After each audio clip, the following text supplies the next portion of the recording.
말씀은 아가서 4장 12절부터 보겠습니다. 아가서 4장 12절. 네, 아가서 4장 12절은 이 아가서는 전체적으로 이 예수 그리스도 십자가의 십자가, 예수님의 십자가를 예표하는 말씀이다 이렇게 볼 수가 있어요. 구약이기 때문에. 그래서 신약 시대가 되면은 예수님으로 인하여 복음이 살아가는 믿음의 그 큰 타이틀에서 그 단계별로 선언한다 이렇게 볼 수가 있어요. 그래서 구약 전체는 그 육안으로 하나님의 나라를 형상화시키는 단계별로 전체적인 그림이다 이렇게 볼 수가 있는데, 신약에 오면서 이 상황이 이제 믿음 안에 어린 양의 성전으로 우리의 영혼 속에 세우는 구도를 띈다 이렇게 볼 수가 있는데, 이 아가서에서도 마찬가지로 그런 믿음의 그 성장 과정, 자라나는 과정 속에서 이 사장의 위치 속에 있는 상태다 이렇게 볼 수가 있습니다. 그래서 이제는 내 의복의 향기가 레바논의 향기의 상태가 되어지는, 이 전에는 여러 상황이 나오지만은 레바논은 천국을 상징하기 때문에 이제 어린 양의 보좌로부터 하나님의 나라로부터 예수 그리스도의 옷을 입게 되어지는 상황. 그래서 예수 그리스도의 옷은 뭐냐면은 피 묻은 옷이죠. 그래서 저 흰 옷 입은 자들이 어디서 나오냐 할 때 큰 환란에서 나오는 무리들인데 예수 그리스도의 피에 그 옷을 빤 사람들이다 이렇게 선언하고 있잖아요, 계시록에. 그런 것처럼 이 레바논의 향기가 이제 신약 시대에서는 예수 그리스도의 피 묻은 옷, 십자가의 그 믿음 속에 진입해서 들어가 있는 그런 상태다라고 선언되어진다 이렇게 이해할 수가 있죠. 그래서 내 의복의 향기는 예수 그리스도의 피 묻은 옷의 향기가 난다라는 거예요. 그래서 구원의 은혜, 속죄의 은혜가 나타나는 그런 상황인데, 그 은혜가 12절부터 다시금 선언되어지는 레바논의 그 향기, 의복의 향기가 어떻게 이 술람미 여자에게 나타나는가. 그래서 술람미 여자는 목회자를 대표한다 이렇게 볼 수가 밖에 없다 이렇게 보는 거죠, 교회 공동체에. 그래서 내 누이 내 신부는, 그래서 이 내 누이라고 할 때, 내 누이라고 할 때는 형제와 누이가 같이 나타나는 상황이죠. 그래서 주님은 신랑 되시고 교회 공동체는 신부가 되기 때문에 신랑과 신부가 누이와 형제의 이런 상태 구도로 가는 거예요. 그래서 예수 그리스도는 아버지 하나님의 친아들 되시고 우리는 양자의 영으로 양아들의 상태로 된다 이렇게 우리가 이해하는 것처럼 여기에서 내 누이다, 내 신부다라는 거죠. 그래서 내 신부는 잠근 동산이요 덮은 우물이요 봉한 샘이다 이렇게 선언하고 있습니다. 그래서 이 얘기는 뭐냐면은 너는 그 예수 그리스도의 신부로서 목회자가 대표성을 띠고 있기 때문에, 그래서 원래 그리스도의 신부는 교회 공동체 전체를 상징하지만은 이 목회자가 술람미 여자의 대표성을 띠는 건 뭐냐면은, 제가 가끔 요즘 계속 아가서에서 말씀을 드리지만 목회자가 말씀을 깨달은 그 분량만큼 성도들에게 말씀을 나누면서 이 말씀으로서의 성찬 속에서 성도들과 목회자가 하나가 되는 거예요. 그래서 목회자의 그 부유함, 말씀의 부유함과 성도들의 나눠 먹는 그 말씀, 성찬의 그 부유함에 나눠 먹는 것 속에서 하나가 되는 거죠. 믿음 안에서, 십자가 안에서. 그래서 이 목회자는 개인이기도 하지만 성도도 개인이기도 하지만 십자가를 통해서 이 하나가 되면서 전체가 하나이기도 하면서 따로 존재하기도 하지만 전체가 하나인 거예요. 그래서 목회자와 성도는 하나인 거예요. 그래서 여기서 술람미 여자는 대표성을 띠고 있지만은 그러면서도 교회 전체를 선언한다 이렇게 보는 거죠. 이해가 되시죠? 그래서 목회자는 독자적으로 가는 게 아니에요. 그래서 이 목회자가 아내의 사명을 감당한다 이렇게 하는 거예요. 그래서 목회자가 성도를 잘 섬겼을 때, 성도는 그 목회자와 연합하게 됐을 때 하나님의 나라를 잘 이해하게 되는 그 구도, 목회자가 자기 사명을 다 하는 것으로 하나님의 나라의 사명을 다 하는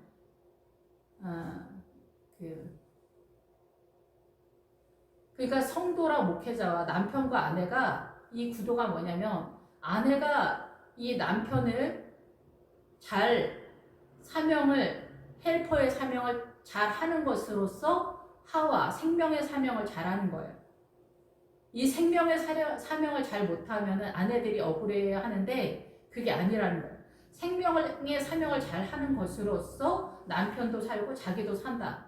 증명된 수준에 이르렀다는 거예요. 그런 의미로 목회자도 성도를 잘 섬겼을 때 이 목회자적 사명을 잘 하는 것으로서 증명되면서 성도도 살며 자기도 그 수준에 살게 되어지는 생명의 사명을 다하는 술람 여자 신부의 사명을 다했다. 그것을 꿈꾸는 주님의 소망적인 믿음의 세계다. 이렇게 보는 거예요. 그래서 이 내 신부는 잠근 동산이요 덮은 우물이요 봉한 샘이로구나. 그래서 이 목회자에게, 이 교회 전체에게 이 목회자의 그 머릿속에 믿음이 뭐가 있는지 우리 사실 잘 모르잖아요. 근데 그 교회 공동체, 이 교회가 다 공동체마다 있잖아요. 그렇지만 저 교회의 믿음의 공동체가 어떻게 되는지 잘 모르잖아요. 뭐 사랑의 교회, 뭐 믿음의 교회, 예수 중심 교회, 뭐 선한 목자 교회, 막 교회가 되게 많지만 실상 그 교회의 믿음의 그 수준이라는 것이 어떤지 잘 모른단 말이에요. 그 개인도 마찬가지예요. 이 교회 공동체가 있지만은 수준이 다 틀리죠. 그런데 여기서 말하는 거는 목회자가 어떤 믿음의 수준으로 이 그 말씀을 주기 위해서 성찬을 하느냐. 그 흐름 속에서 그 교회 공동체는 하나의 믿음의 색으로 간다는 거예요. 거기를 뛰어넘지 못한다는 거예요. 왜냐하면 늘 그 스타일 속에서 믿음의 성찬을 하고 있기 때문에, 말씀의 성찬을 하고 있기 때문에 그렇다라는 거죠. 영적으로 물론 뛰어난 성도들이 있는 경우도 있어요. 그런데 이 교회 공동체 전체의 그 상황에서 크게 벗어나지는 못해요.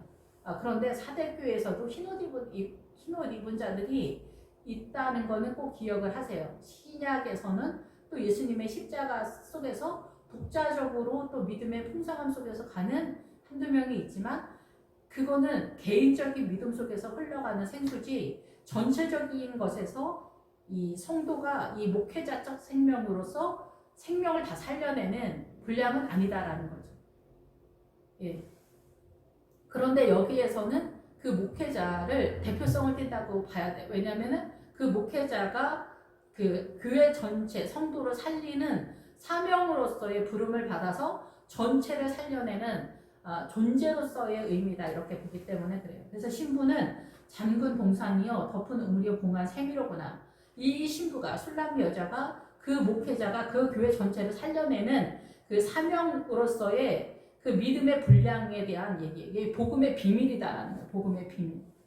예, 우리가 뭐 부흥회를 하거나 뭐 이렇게 한다고 하더라도 이 성찬을 우리가 이제 성례절을 하지만은 그 성례절이 궁극적으로 말하는 것은 예배 속에서 말씀을 띠잖아요. 받아 먹으라 내 몸이니. 그러니까 성경이 말씀이 육신이 돼요.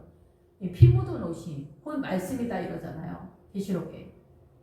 그래서 이 말씀을 띄워주는 거예요. 결국은 이 말씀이 곧 예수님이다 이런 거죠. 그래서 우리는 조각조각을 내는데 그 조각조각에 인생 전체 속에서 얼마만큼의 예수 그리스도를 이해하는 부피 속에 자라남이 있느냐 이거예요. 그 전체를 이 잠근 동산이와 덮은 우물이 봉한 샘으로 선언하는 거예요. 여기에서 그래서 아브라함이 이 샘을 7개를 갖고 있다. 그래서 부엘세바에 이르렀다 이러는 거예요. 그래서 우리가 이 샘에 있어서 이 이삭도 그 아버지의 그 우물을 다시금 발견해 가잖아요. 블레셋의 세력 속에서. 이거 우물 얘기하는 거 아니고 뭐 물 길러 오는 얘기하는 게 아니라 이 하나님의 나라의 생수, 생명을 살리는 어린 양의 보좌로부터 흘러나오는 생수를 얘기하는 거예요. 그러니까 성령님의 은혜서 성령님이 진리의 영이라고 그러잖아요. 영적 전쟁 하시는 분들 알죠? 성령님께서 우리를 감화 감동하시는 그 느낌 속에서 그런 거 있잖아요. 부부 싸움을 했는데 예를 들자면 자식이 속 썩이고 막 이럴 때 그 자식이 잘못했지. 근데도 엄마가 사과하게 하는 거예요. 무조건 엄마가 잘못했다는 게 아니라 그 자녀의 마음을 헤아리지 못한 너의 연약함을 회개해라. 이렇게 말씀하실 때가 있다는 거고 남편이 폭력을 썼는데 맞아서 죽지 않는다. 이렇게 말씀하신 적도 있다라는 거예요. 그런데 이렇게 말 들었을 때 기분 나쁘지 않고 이게 사랑으로 흘러간다는 거예요.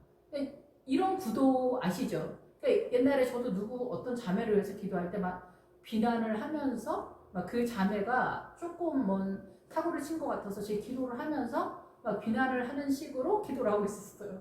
주님, 저 자매는 왜 그럴까요? 제 청년 때 기도를 했으니까 제 수준이라는 게 지금도 형편없지만 그때는 더 형편없었던 시절이라 기도를 하는데 주님이 뭐라고 한마디 딱 못을 박아버리냐면은 내 사랑하는 딸이다 이렇게 딱 말씀하셨어요. 그래서 저는 입을 다물 수밖에 없었어요.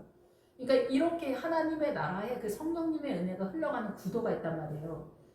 근데 이런 느낌 아시죠? 기도하면서 아니면은 뭐 우리가 깨닫거나 이럴 때 주님의 나라의 그 사랑의 구도와 성령님의 역사하심의 구도나 기도할 때 뭐 어떤 큰 뭐 대대적인 뭐 질병에서 뭐 어떤 사건이 해결되고 뭐 이런 역사적인 어떤 기적과 이적의 사건이 아니더라도 우리가 일상적인 우리 삶 속에 하나님의 그 생수가 흘러가는 그 구도 아시죠? 생명수. 주님의 그 생명이 살아나는 그런 어떤 우리의 사고에 왜곡된 사고가 뒤틀려져 있는 것이 주님의 한마디 속에서 성령님의 한마디 속에서 제자리로 이 정상적으로 돌아오는 구도들이 있단 말이에요. 예, 그런 구도 속에서 내 신분을 잠근 동산이요. 좀 사설이 그러니까 좀 서론이 길었던 것 같은데 신분은 잠근 동산이요. 잠근 동산이다. 그래서 열쇠로 잠겼다라는 거예요. 그래서 이 열쇠를 이 반석에 내 교회를 세우는데 내가 열쇠를 누구에게 줘요? 베드로한테 주잖아요. 베드로가 원래 그 신약에 오면은 예수님이 페트라잖아요. 반석이 페트라, 헬라어로 페트라인데 우리가 그 종말론적인 그런 상황에서 페트라성으로 뭐 도망간다는데 그게 바로 예수 그리스도 안으로 도망간다라는 거야. 페트라성. 그래서 페트라로 도망가는데 예수 그리스도 안, 어린 양의 성전 안으로 들어가는 믿음을 세울 때 그 페트라에서 나오는 게 페트로스예요. 그 페트로스가 베드로라는 얘기예요. 베드로라는 이름이에요. 그래서 그 베드로 위에 이 반석 위에 교회를 세우는 데서 내가 열쇠를 준다는, 열고 닫는 열쇠를 준다. 복음의 열고 닫는 복음의 비밀의 열쇠를 내가 너한테 준다 얘기예요. 그래서 주님은 열쇠를 준단 말이에요. 목회자한테 대표성으로. 그러면 열쇠를 받은 이 복음의 비밀을 깨달은 목회자가 이 수요 예배, 뭐 철야 예배, 뭐 대예배, 뭐 오후 예배 때 뭐 이럴 때 복음을 전하면서 이 복음의 비밀을 알려준단 말이에요. 이 알려줄 때 그것을 막 먹는 거예요. 성도들이 예배를 드리면서. 이해가 되시죠? 그러면서 같이 이 복음의 열쇠를 같이 받는 거예요. 그래서 성도와 목회자가 이 복음의 비밀 속에서 하나로 연합이 되어 있다라는 거예요. 그래서 여기서 잠근 동산이다. 열쇠다. 열쇠. 열쇠로 이 복음의 비밀을 신약에 와서 여기는 지금 이 아가서기 때문에 예수 그리스도를 예표하는 상황에서 큰 이념적으로 타이틀적으로 나온다. 이렇게 볼 수가 있어요. 개념적으로 나온다. 이렇게 볼 수가 있어요. 이것이 예수님의 십자가 안에서 믿음의 현실하다는 거죠. 이미 이 솔로몬은 경험한 사람이지만 이것이 십자가 속에서 모든 이 성도들의 믿음 속에서 수준에 따라서 이것이 실제적으로 우리 안에 성령님의 은혜 속에서 살아서 역사한다. 생명이 일어난다. 이런 상황. 이것을 우리가 생수다 이렇게 이야기를 하는 거고 어린 양의 보좌로부터 흘러나오는 생수다 이렇게 얘기하는 거예요. 그것이 성령님께서 우리를 이끄시는 느낌을 우리가 받을 때 생수, 성령님을 경험했다 이렇게 얘기를 하는 거죠. 잠근 동산이 나올 땐 뜰이다, 보호하다, 방어하다, 울타리 치다 이러니까 교회 공동체고 개인일 수도 있죠. 작은 개념으로는 개인일 수도 있지만 우리가 큰 타이틀에서는 이 교회 공동체 신부를 말할 땐 교회 전체를 말한다 그랬죠. 그런데 실제적으로 들어갈 때는 목회자를 대표성을 띠면서 성도들 아까 말씀을 드린 그 구도를 띈다라는 거예요. 개인적으로 독자적으로 착한 척하면서 뭐 기도 열심히 한다고 해서 막 그렇게 되는 게 아니라 함께 빚어져 간다는 거예요. 왜냐면 이 세탁기에 사람이 이 옷이 들어가서 뺑뺑이 돌릴 때 깨끗해지는 것처럼 우리 인생의 고단함 속에서 어떻게요? 내가 죄인인 것을 그 계시록에 나오는 고통이라는 단어는 폭로하다라는 기본 어근과 같이 가요. 다른 단어도 있는데 그래서 요즘 계속 말씀을 드리지만 폭로하다 뭘 폭로해요? 이 고난 가운데 주님과 내가 주파수가 맞춰지면서 내가 죄인인 것을 알게 되는 거예요. 아시죠? 그 영적 전쟁 하시는 분들 아시죠? 이 의도가 뭔지 아시죠? 고난 속에서 내가 얼마나 죄인인가, 그리고 내가 얼마나 형편없는가, 내가 얼마나 무능력한가, 내가 얼마나 머리카락 하나도 희게 하거나 검게 할 수 없는가, 내 자녀를 어떻게 선함으로 이끌 수 없는가? 남편을 어떻게 해낼 수 없는가? 그리고 이 인간관계나 뭐 신앙관이나 구원관이나 뭐 아니면 통치나 뭐 일이나 직업이나 이 세계사양이나 돈이나 뭐나 질병이나 건강이나 뭐 염려나 불안이나 뭐 시기일 질투나 모든 것을 내가 할 수 없다라는 것에 대한 항복이 이 고통, 고난 속에서 폭로가 된다는 것. 이 고난과 환난 속에서. 그래서 어떻게 돼요? 예수 그리스도로 부유한 자가 되는 거예요. 그래서 내가 불붙는 자처럼 되는 거예요. 내 안에 찢기가 사라지는 거죠. 그 구도를 띠는 것이 고난이고 고통이라는 거예요. 그래서 내가 재는 것이 폭로가 되는 그런 구도를 띈다는 거예요. 그래서 이 동산 안에 들어오는 거예요. 예수 그리스도 동산 안에 들어와. 근데 이게 하루 이틀이 안 되잖아, 당연히. 그래서 인생 전체가 걸리는 거예요. 그래서 출애굽기식으로 하자면은 20살 이상이 됐을 때는 이 가나안에 못 들어가는 게 뭐냐면 40년 동안 그 믿음의 구도를 나이가 많이 들어서 예수님을 믿게 되면은 고집이 세서 자기 의 속에 빠져서 이 가나안의 믿음, 요단강을 넘어가는 믿음을 발견을 못 한다는 거예요. 자기 고집에, 자기 의에 빠져서. 그러니까 요즘 제가 이제 나이가 많이 들어가니까 요즘 안타까운 거는 나이 50이 되면은 믿음 좋은 사람들이 교만에 빠지는 거예요. 의의 교만. 나는 옳은데 저 사람은 왜 저럴까? 왜 저렇게 형편없을까? 막 이런 거 있잖아요. 목사님은 왜 저렇게 모자랄까? 전도사님은 진짜 왜 저럴까? 이런 거. 아, 성도보다도 못하네? 막 이런 거. 신기하다, 진짜. 막 이렇게 생각되는 그 인간적인 의에서 빠져나가지 못하는 거예요. 이 다음서부터는, 요단강 다음서부터는 여호수아에서 말하고 있는데, 여호수아를 우리가 한번 지나가야 되는데, 여호수아를 건드리지 못하는 거예요. 여호수아를 건드리는 설교를 들어보지 못하니까 이 요단강까지 인간적으로 최선을 다하는 하이팅의 믿음에서 빠져나가지를 못하는 거예요. 그러다 보니까 여기에서 미디안적 신앙, 또 약간 잘못하면 그 교만으로 빠지거나 그 하나님의 나라가 여기서 갇히게 되는 거예요. 우리가 믿음 안에 있는데 묶이는 거야. 믿음이 나를 묶어버리는 것 같은 그런 신앙으로 빠지는 거예요. 희한하죠? 죄로 인해서 우리가 묶여야 되는데 믿음이 나를 묶어버리는 것 같아. 숨을 못 쉬겠어. 예수님을 믿는데 내가 숨을 못 쉬겠어. 이런 구도를 띠게 되는 거예요. 그래서 여기는 잠근 동산이다. 그러니까 복음의 비밀이 교회 공동체 안에 있다라는 거예요. 예. 그래서 덮은 우물이요. 그래서 교회마다 믿음의 수준이 다 틀리단 말이에요. 예. 그래서 이 요한계시록에 7교회의 유형이 있다. 이게 7교회 유형. 이 이스라엘의 12아들, 신천지에서 뭐 12지파 어쩌고 저쩌고 떠들어대는데 그 12지파가 뭘 말하는 거예요? 크리스찬의 12유형을 말하는 거잖아요. 크리스찬의 12유형. 그러니까 우리가 복음을 모르면 이렇게 미혹을 당한단 말이에요.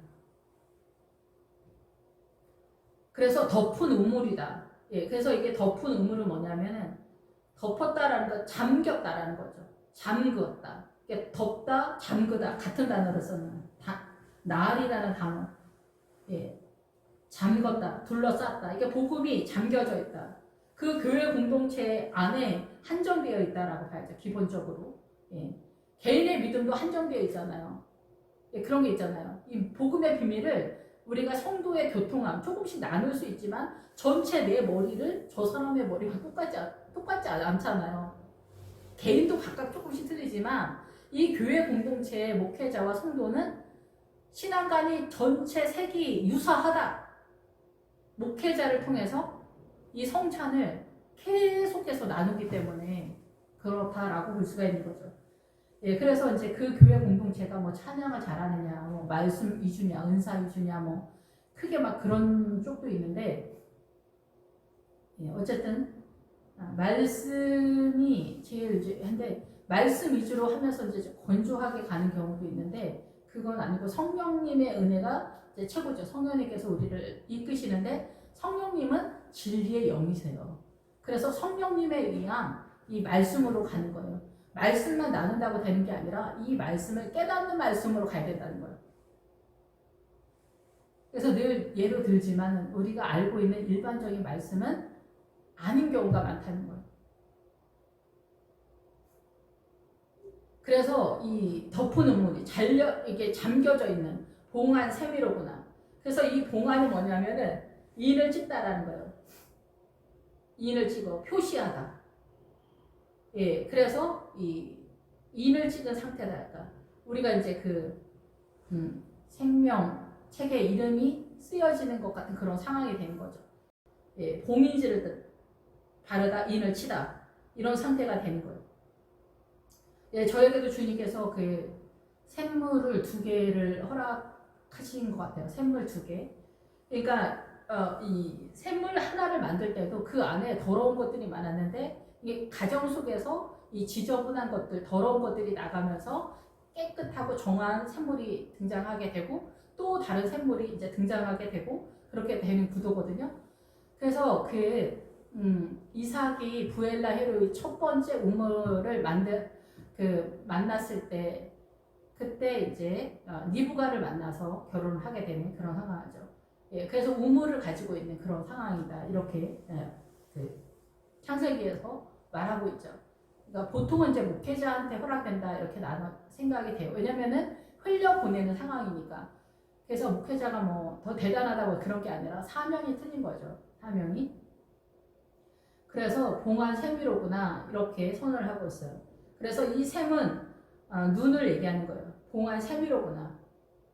그래서 이 눈이 뭐냐면은 이 여기서 우물이라는 단어가 그 파도라는 뜻이 있어요. 그래서 이 위에는 그 우물, 덮은 우물이요.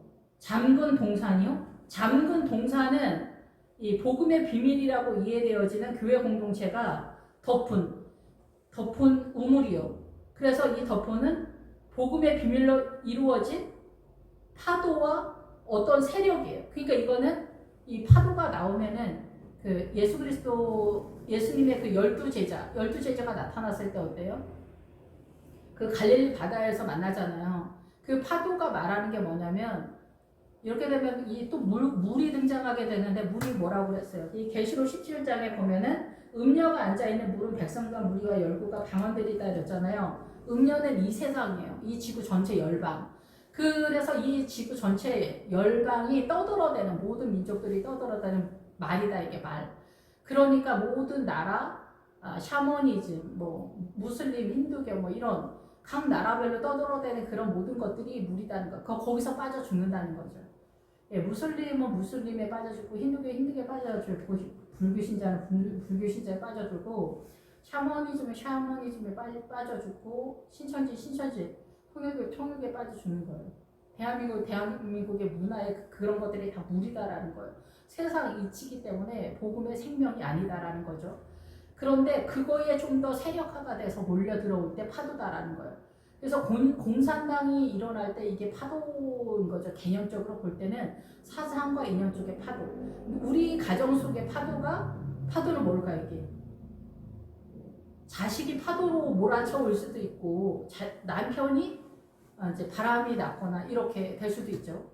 그런데 여기서 더 문제는 뭐냐면 아내가 그래도 묻고 가겠다 이렇게 하는데 요즘은 또 남편들이 옛날 같지 않아가지고 또 이혼을 하겠다 오히려 이렇게 세게 나오는 경우도 많아요. 물론 아내가 이혼하겠다 이렇게 하는 경우도 있지만 물론 이혼을 안 하는 것만이 뭐 수는 아니에요. 그렇지만은 이혼을 안 하고 묻고 가는 게 훨씬 더 하나님 나라 쪽에 더 가깝잖아요. 예, 이혼하고 끝내면은 얘기는 끝나요. 하나님의 나라 이 구도가 회복되기가 더 어려워져요. 그러면은 더 어려워진다 이게 얘기가 점점 어려워진다. 하나님의 나라를 세우기가 점점 어려워진다. 그래서 이혼한 사람들이 믿음이 좋은 경우가 또 많아요. 왜냐면 혹독한 고난들을 경험했기 때문에. 그래서 우리가 더 이제 믿음이 좋을 수도 있지만 그거는 더 어려웠다 이 얘기를 하는 거예요. 그래서 이 바람이다 이게 우리 그래서 남편이 바람났다 그러잖아요. 바람이 세게 치면 이게 파도다라는 거예요. 그 사고 속에 이거를 잠잠하게 하고 이거를 잡는 세력이 누구냐? 주님이다 이게. 옛날 할머니들은 남편이 바람나면 더 잘해줘야 된다. 이거는 이런 거는 이게 사단의 문화권에서 그 말도 안 되는 얘기예요. 뭐 싸우라는 얘기를 하는 게 아니라 사단의 문화권에 남자 위주의 권세에 더 막 그런 거예요. 더 이렇게 연연해 있는 그런 구도죠. 예. 어쨌든 그게 또 하나님의 방법일 수도 있긴 있어. 더 잘해줄 필요는 없지만 내 안에 주님의 세력으로 나가야 되니까 생각보다는 좀 복잡하죠. 근데 주님의 세력으로 내가 이 남편이 바람이 나서 나갈 정도의 내가 생명력을 갖고 있지 못한 결과예요. 그게 사실은.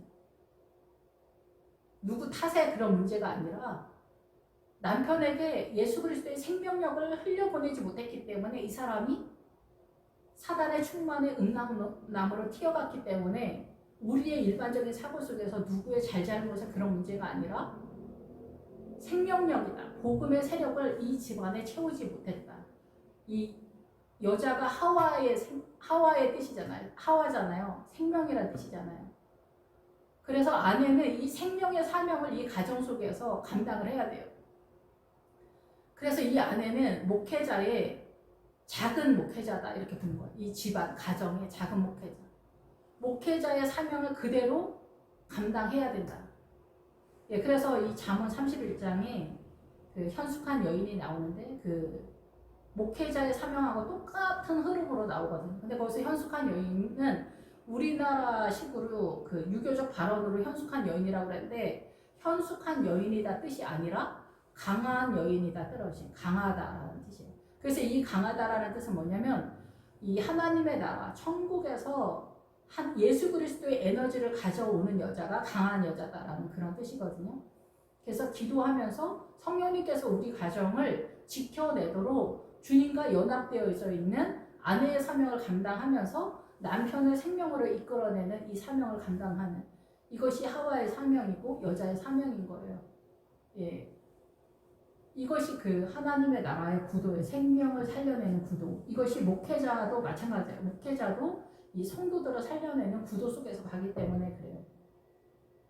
그래서 이 살려내는 것으로서 하나님의 나라 생명이 살아나는 거예요. 나도 살고 너도 사는 거예요. 이게 억울한 게 아닌데 우리는 사단의 문화권의 이 사고 속에 있기 때문에 내가 잘못한 게 아닌데 난 억울한데 왜 내가 들어가야 돼? 왜 내가 고개 숙이고 들어가야 돼? 진짜 어이가 없네? 이렇게 생각하는 이 사단의 이 사고관에 속기 때문에 여기서 빠져나오지를 못하게 된다라는 것이죠. 그래서 여기는 이 복음의 비밀 속에서 파도가 몰려오는 그 상황에서 우물이다. 그래서 이 우물은 뭐냐면은 이 파도라는 그런 뜻이에요. 그래서 봉안, 그래서 인을 친다는 거, 인을 쳐. 이러한 세력 속에서 주님이 이끌어낸다라는 거죠. 그러면서 샘이다. 샘을 이렇게 샘물이 터지기 위해서는 눈이 열려야 되거든요. 그래서 눈이 온전한 자는 그 온 몸이 밝을 것이다 그러잖아요. 그게 뭐냐면은 눈이 좋다는 얘기가 당연히 아니겠죠. 이거는 생각보다는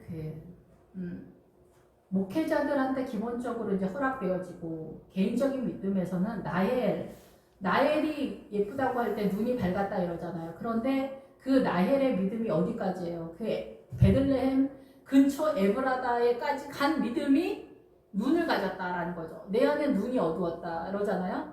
그게 뭐냐면 믿음의 그 노선, 이 복음의 비밀을 보는 눈이 약했다라는 거예요. 복음의 눈이. 그래서 우리가 보통은 이제 믿음 안에서 착한 스타일들을 어쨌든 그래서 나헬은 그렇다라는 거예요. 그래서 이 베들레헴까지 간 사람이 누구냐? 룻기에서 룻이죠. 룻이 베들레헴까지 갔고 보아스의 타작마등까지 이뤄져.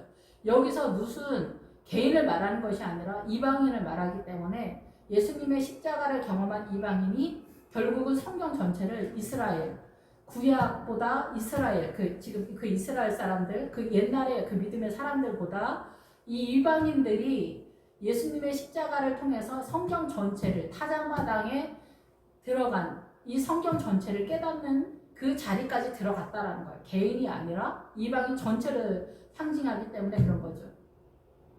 그래서 이 세미로구나, 봉한 세미로구나 할 때 이 셈은 눈을 얘기하는 거예요. 이 눈이 얼마만큼 허락됐느냐 얘기를 하는 거죠.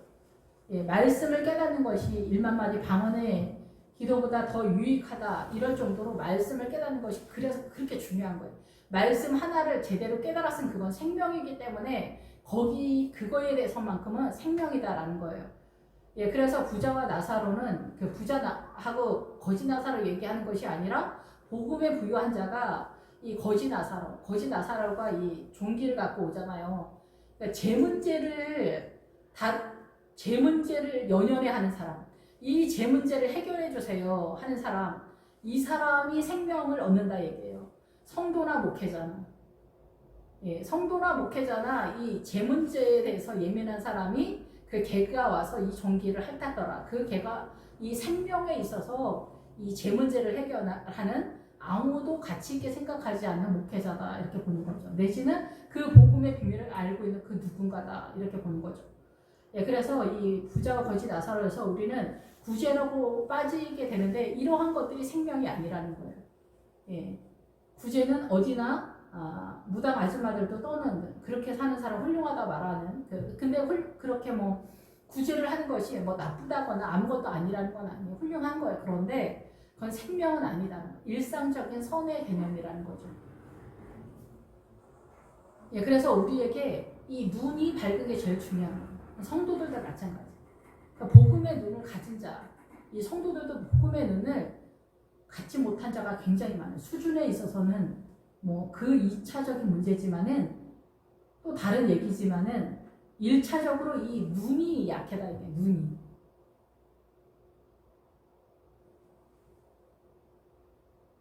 하나님의 나라를 보는 눈이 약하다. 주님은 물과 성령으로 거듭나야 하나님의 나라를 볼 수 있다 이렇게 얘기합니다. 경험할 수 있다라는 거예요. 근데 물과 성령으로 거듭나지 않으면 하나님의 나라를 경험을 못하는 거예요. 인간적으로 이해를 한다라는 거죠. 내게서 나는 것은 석류나무와 각종 아름다운 가수와 고벨하와 나도풀과 나도와 번호하와 창포와 개수와 각종 유향목과 모략과 침향과 모든 귀한 향품이요 너는 동산의 샘이요 생수의 우물이요 레바논에서부터 흐르는 시내로구나. 이 같은 맥락 또다시 흘러가는 거죠. 어린 양의 신약시대에서는 어린 양의 보좌로부터 흘러나오는 생수를 얘기하는 거예요. 그래서 성령님에 의한 이 흐름, 하나님의 나라 이 구도가 아니면 우리가 깨닫지를 못하는 거예요. 하나님의 나라가 어떻게 흘러가는지 알지 못하는 거예요. 이거는 복음의 비밀이에요. 김 집사 머릿속에 하나님의 나라가 어떻게 세력화가 되는지 모르는 거예요. 이 교회가 하나님의 나라가 어떻게 세워져 가는지 아무도 모르는 거예요. 그 나라에 그 잠근 동산에 덮은 우물에 봉한 샘 속에 뭐가 있냐? 나는 것, 너에게서 나는 것, 너에게서 나는 것이 아니라 너에게 있는 무기들이 무기. 이 무슨 무기? 영적 전쟁에 필요한 무기들이 얼마만큼 있냐? 너에게 이 교회 공동체에 목회자를 중심으로 해서 얼마만큼 이 교회 공동체에 믿음의 전쟁을 할 만큼의 믿음의 무기를 갖고 있냐? 석류나무다. 석류나무는 똑바로 자라가다 이런 뜻이 똑바로 자라가다. 인간적으로가 아니라 아버지의 뜻대로 자라간다는 거죠. 아버지의 뜻대로 제대로 잡는다. 이거 제대로 잡는 것이 생각보다 어려워요.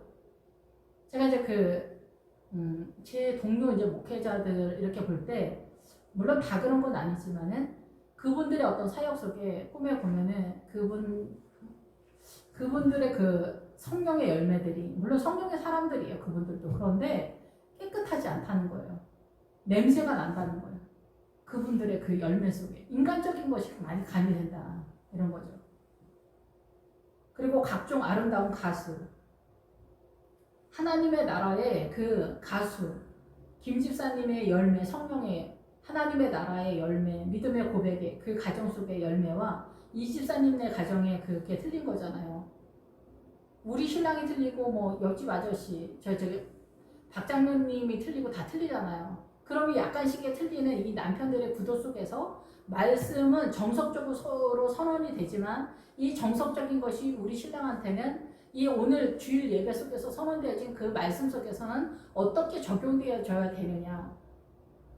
그거는 그 아내가 생명의 사명을 맡았으니까 그거를 조절을 해서 적용을 시켜야 되겠죠. 김 집사님의 아이들, 우리 아이들, 최 집사님의 아이들 다 틀리잖아요. 그 적용을 어떻게 하냐 이거죠. 적용을. 예수님과 나 사이에 정확하게 어떻게 해야 할 것이냐. 정확하게. 본인의 사명이죠. 본인의 기도와 본인의 믿음 속에서 이걸 세워야 돼요. 교회 전체가 간 건 교회 전체가 가는데 이거를 각 집집마다 집사님의 가정, 장로님의 가정, 권사님의 가정 속에 흘러가는 이 생수의 흐름은 엄마들이 생명이다 얘기해요. 엄마들이 사명을 감당을 해서 남편을 믿음으로 세우고 자녀들을 믿음으로 세우는 사명을 엄마가 해야 된다. 엄마가 안 하면 여기는 어렵다는 거죠.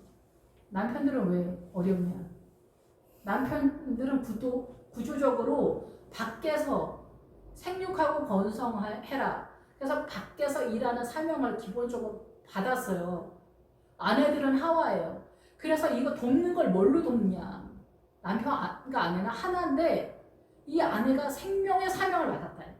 생명으로 이 가정을 헬프한다는 거예요. 힘으로 하는 게 아니라. 그래서 이게 남편과 아내도 선행가를 따먹고 남편과 아내가 주종의 관계가 딱 되어버렸잖아요. 그래서 남편이 대장이다 막 이러잖아요. 이게 복음의 반대 방향으로 가는 거예요. 여자가 하자는 대로 하냐? 이것도 아니에요. 남편 뜻대로 하냐? 남편은 사단 나라잖아요. 왜냐하면 남편 뜻대로 거기가 지금까지 그렇게 왔으니까 사단 나라 자기 마음대로. 여자도 마찬가지예요. 근데 중요한 건 뭐냐면 여자나 남자나 이 사단적으로 돌아가기 때문에 이게 둘 다 사단 나라인데, 그러니까 남자가 여자를 밟아버려. 그러니까 이 밟아버리니까 여자가 자기 힘으로 안 되잖아요. 이 가정을. 그러니까 어때요? 이 사단 나라에서 주님이 아니면 이 가정을 하나님의 나라로 세울 수 없는 구도란 말이에요. 이해가 되시죠? 사단 나라에서 하나님의 나라를 세우려면 남편들이 이 남편 나라, 남편이 대표성을 띈다 이래가지고 남편이 뭐 남편을 잘 섬겨도 우리 주인 양반 뭐 이런 오만 얘기가 많잖아요. 부거와 여자는 3일에 한 번씩 때려야 된다 뭐 이런 얘기 뭐. 그리고 시댁의 권위, 남편을 등에 업고 남자의 권위 속에서 이런 모든 것들 백날 얘기를 해도 소용이 없어요. 이 남자들은 여기서 내려올 생각이 전혀 없기 때문에 오직 복음으로만 되는 거예요. 이 아내가 고집을 빨리 꺾고 주님께 빨리 도움을 요청을 해야 돼요. 그래야 자기도 살고 남편도 살고 이 가족이 사는 구도가 되는 거예요. 그래서 아내가 뭐 지혜롭게 뭐 일 처리를 잘하고 뭐 돈 잘 벌어오고 뭐 이런 얘기 다 세상 얘기예요. 이래서 뭐 집안을 잘 섬기고 세상 나라야 뭐 부동산 투기를 잘하고 이건 하나님의 나라가 아니에요. 이게 아니라 이 아내가 남편한테 눌리면서도 복음 때문에 이 남편이 생명으로 들어오고 우리 자녀가 복음의 유산을 상속받고 있냐? 여기 그 얘기하는 거예요. 나도 향 마리아가 이 나도 기름을 가져오잖아요. 그게 분깃이다. 이게 무슨 뜻이냐면 하나님의 나라를 유산 상속받는 얘기를 하는 거예요. 구약과 신약이 진짜 완전 똑같아요. 완전 똑같아요. 그래서 이 나도가 나오면은 뭐냐면은 여호수아가 이 나도 전체예요. 그러니까 나도 향을 알려면은 여호수아를 알아야 되는데 여호수아를 건드리지 않으니까 이 가나안의 복음이 어떻게 흘러가는지를 모르는 거예요. 요단강 이후가 가나안이고 요단강 전이 광야란 말이에요. 우리는 광야에서 계속 파이팅을 하는 거예요. 그래서 이 목회자도 마찬가지예요. 성도들을 인간적으로 섬기면 어떻게 된다고요? 아론의 그 금송아지가 되는 거예요. 이건 하나님의 나라가 아니라고. 우리가 볼 때는 그 하나님의 나라 같은데 주님 여기서 엄청 기분 나빠하신단 말이야. 아니라고. 이게 아니라고. 이 아내도 마찬가지야. 남편과 집안을 뭐 돈 뭐 어떻게 하고 남편을 뭐 하늘같이 떠받들고 아니라고. 그게 아니라고. 예수님을 등에 업고 움직여야 된다고. 내가 움직이는 건 아니라고. 주님이 나와야 된다고. 그게 나도라고. 나도. 그래서 여기가 무기가 나온 거, 성류나무, 각종 아름다운 가수, 하나님의 나무들이 등장하기 시작해요. 나무가 등장해서 고베라와 나도 불. 이 고베라는 뭐냐면은 구원해요. 속량, 몸과 막 이런 뜻이에요. 오늘 13절까지만 하겠습니다. 그래서 고베라는 몸값이다, 뭐 값을 지불하다 막 이런 세력. 그래서 이 고베라는 구원의 은혜가 펼쳐간다니까. 구원의 은혜가 펼쳐가. 이 복음의 은혜, 복음의 비밀 속에서 구원의 은혜가 펼쳐가는데 김 집사가 요즘 이상한 것 같은데 김 집사 믿음이 어떻게 세워져 가는지 압니까? 우리가 모르잖아. 저 양반이 구원의 은혜 속에 있는지 뭔지 모르잖아. 비밀이라니까. 그래서 비밀이기 때문에 잠근 동산이여 덮은 우물이여 봉한 샘이라고 이렇게 선언하는 거야. 자물쇠로 다 잠겨있다. 이 교회 공동체 보아도 잘 모르는 거야. 나 혼자 할렐루야가 더 심화되는 거야. 믿음이 좋아지면 좋아질수록 할렐루야. 고통 속에서 내 죄가 풍도가 되면서 어때요? 예수 그리스도가 점점 확장되는 거야. 하나님의 나라가 내 안에 점점 확장되는 거야. 어린 양의 보좌로부터 흘러나오는 생수가 더 깊어져 가는 거야. 콸콸콸 흘러오는 거야. 내 개인에게, 우리 교회에, 우리 가정 속, 남편에게, 우리 자녀들에게. 이것을 하나님의 나라를 유산 상속받는다. 그것을 출발해 고베라. 몸값을 지불한 십자가를 통해서 구원의 은혜가 확장이 되면서 나도 풀과 나도 풀은 거예요.